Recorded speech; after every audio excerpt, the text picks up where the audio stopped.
no lo conocíamos.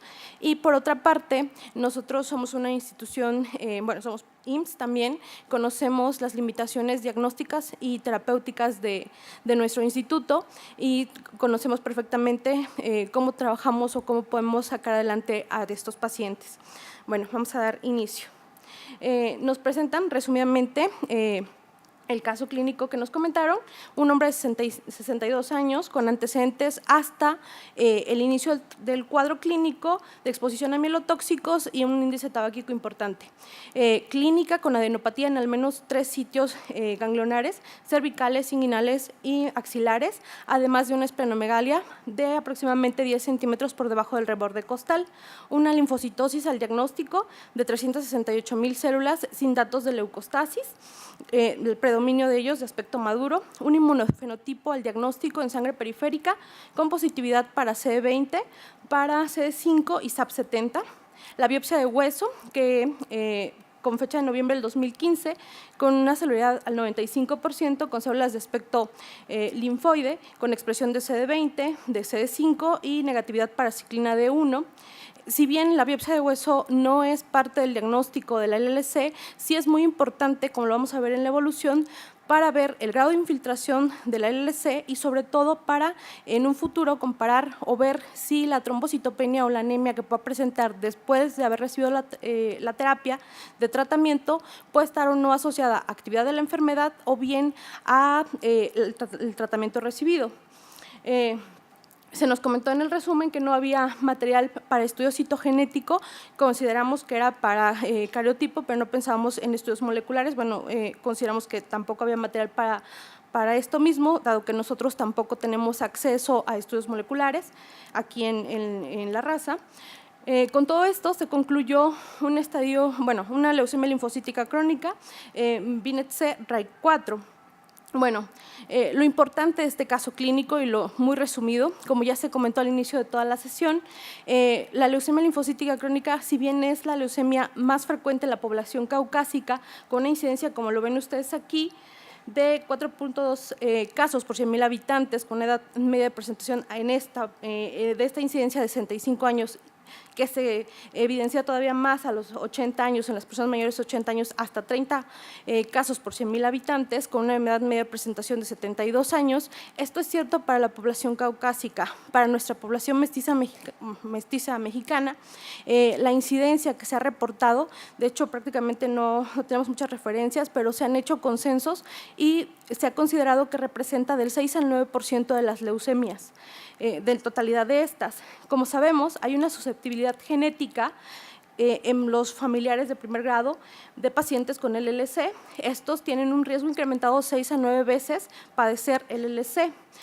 Como ya lo sabemos y lo debemos sospechar, siempre la linfocitosis mayor a 5,000 tiene una temporalidad de al menos de 3 meses y muy fácilmente con un frotis de sangre periférica en el cual podemos evidenciar la presencia de estos linfocitos de aspecto madura. Y otra cosa muy importante a considerar también es el porcentaje de prolinfocitos. No conocíamos el porcentaje de estos, ya nos lo aclararon, de hecho no los reportan como tal en el frotis. Eso es muy importante porque hasta hoy en día todavía el diagnóstico diferencial entre el LLC y la leucemia prolinfocítica sigue siendo el porcentaje de estos, más de 55% o menos de 55%.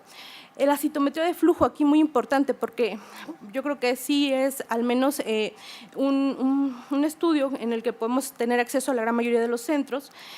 Hasta hoy las guías marcan que la positividad para CD5, para antígenos de linaje B como CD19, CD20 y sobre todo CD23 característico de esta enfermedad es prácticamente lo que la define, así como la restricción de cadenas capa o lambda. Los diagnósticos diferenciales siempre a considerar, realmente no con los estudios ya más avanzados moleculares o citogenéticos, realmente cada una de estas patologías de los diagnósticos diferenciales varían desde la clínica, la presentación física del paciente, los estudios de laboratorio previos y claro, solamente los confirmamos o hacemos diagnósticos diferenciales más precisos, más finos, ya cuando tenemos mucho mejor documentada la enfermedad. Las alteraciones citogenéticas, como en el todas las enfermedades hematológicas actualmente son básicas para otorgar un riesgo y sobre todo poder influir en el tratamiento de estas alteraciones. Hasta el 80% de los pacientes con LLC van a presentar este tipo de alteraciones y no es suficiente tener un buen estudio citogenético, es indispensable también contar con estudios moleculares, FISH o PCR. Dentro de las alteraciones estructurales que podemos encontrar van a ser la de lesión del 13 y la trisomía del 12. Sin embargo, las de un peor pronóstico son las de lesión del 11P y la de lesión del 17P. Dentro de las alteraciones mutacionales, la mutación del P53, obviamente asociada a la del 17, y el estado no mutado del gen de las cadenas pesadas de las inmunoglobulinas, esta más se asocia a un peor pronóstico debido a que confiere inestabilidad genética. Y dado que es un estudio costoso que no tenemos todos acceso a ellos, o sobre todo más nuestra población, la población que nosotros manejamos, lo que sí podemos tener acceso es SAP70. Como ustedes lo vieron, hay una relación entre la determinación por citometría de flujo del SAP70 con el estado no mutado de estas cadenas. Esto asociado a CD38 en menor relación, pero también, de hecho, se prefiere ambos estudios. Esto se ha visto que disminuye, que se ha asociado a una disminución en la sobrevida global de estos pacientes. Entonces, con todo lo anterior, podemos concluir que nuestro paciente, o el paciente de este caso, se concluyó con un estadio Binet-C para los que están más acostumbrados a leer literatura europea, o bien un RAI 4 para la literatura americana. En cuanto a las líneas de tratamiento, muy rápidamente las voy a resumir de la información que nos enviaron. La primera línea, como no tenemos fludarabina en el instituto hace más de 2 años, entonces se otorgó CHOP-R por 6 ciclos, inició en noviembre y terminó en noviembre de 2015, febrero de 2016. Después del tercer ciclo se reporta una remisión hematológica completa y después del sexto ciclo una linfocitosis. Entonces, primera línea de tratamiento en este paciente en particular, obviamente lo marcan las guías internacionales, es quimioterapia a base de fludarabina. Como no la tenemos institucionalmente, es por eso la línea que se otorgó es completamente comprensible. Y por otra parte, establecer con todo lo que tenemos el riesgo de nuestro paciente. Si bien es un paciente que está debutando en un estadio clínico avanzado, está presentando, no tenemos acceso a estudios moleculares, pero tenemos la expresión de SAP70. Valdría la pena tener algunos otros marcadores bioquímicos como la DHL que ya nos mencionaron que estaba elevada en 950, la cantidad de beta-2 microglobulina, que nos pueden dar un parámetro un poco más acercado, no precisamente los moleculares, pero un poco más acercados a establecer el riesgo de este paciente, porque los pacientes de riesgo alto, como lo conocemos, son candidatos a recibir no de primera línea FCR, sino sobre todo terapias basadas en las nuevas moléculas. Y otro punto aquí a resaltar son los criterios de respuesta, ya que nos llama la atención que después del tercer ciclo se documentó una remisión hematológica completa y posteriormente hubo otra vez progresión de la enfermedad prácticamente. Recordemos los criterios, aquí estábamos considerando, o no teníamos acceso a ellos, solamente los parámetros en la biometría, pero también faltaría ver los parámetros en cuanto a los nódulos que presentaba el paciente, porque presentó esplenomegalia también, o bien también una nueva valoración de la médula ósea. Okay.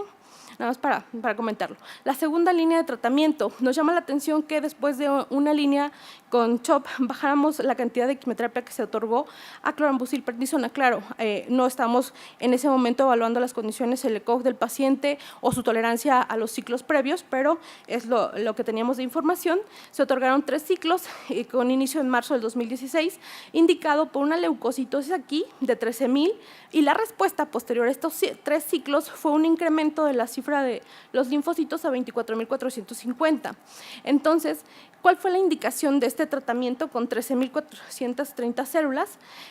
Fue la sintomatología, les digo, porque no conocíamos todos estos datos, o bien fue iniciar un mantenimiento con esto. Conocemos que el mantenimiento no está indicado en la LLC, en estas características de estos pacientes, tal vez sí, y es discutido en pacientes post-trasplante halogénico, pero no en el contexto de este paciente que estamos analizando. Entonces, aquí lo que comentamos o lo que nos llama la atención es los criterios de inicio de tratamiento en este caso. Recordemos estos criterios: un empeoramiento de la anemia o de la trombocitopenia, que vimos que más o menos se mantuvieron esas cifras, realmente no estaba tan otra vez bajo como al principio, cuando se diagnosticó. La esplenomegalia, si bien esta sí se documentó, fue al final de los ciclos, ahora lo sabemos, pero no en este momento. Los nódulos tampoco habían progresado y la leucocitosis progresiva, más del 50% de la cantidad en 2 meses, eso se presentó al final de haber recibido la terapia, no al inicio. Es lo que en este momento ya conocemos. Procesos autoinmunes asociados a LLC, la anemia hemolítica, el trombocitopenia inmune, que no tengan respuesta a esteroide. No se comentaron estos casos, pero también es una indicación de inicio de tratamiento, o bien la afectación extranodal sintomática o funcional por LLC, o bien la sintomatología agregada, otra vez con la pérdida de peso o con un ECOG mayor a 2, o bien fiebre o diaforesis. Entonces, concluimos aquí que la recaída de la enfermedad no es un criterio para el inicio del tratamiento. Muchos de estos pacientes se pueden seguir en vigilancia hasta que cumplan algún criterio para que pueda iniciarse nuevamente el tratamiento. La tercera línea de tratamiento que se nos comentó fue COP-R. Aquí se inició por 6 ciclos, se inició en mayo, por una linfocitosis oscilante entre 20.000 a 30.000 células. Se nos comentaba en un resumen que tenía el paciente una dosis acumulada de daunorubicina de 225 miligramos por metro cuadrado y posterior al término del tratamiento presentó una linfocitosis mayor de 20.000 células.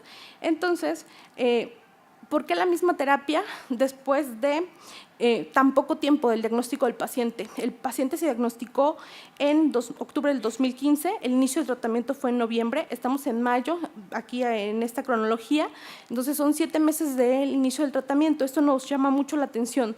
¿Por qué? Porque en la recaída del LLC hay una gran diferencia basada principalmente en el momento de la recaída, una recaída temprana de los 24 a los 36 meses o bien tardía después de esta. Y los pacientes básicamente se dividen, son pacientes fit o si no lo son. Esa es una consideración importante. Y la otra consideración importante es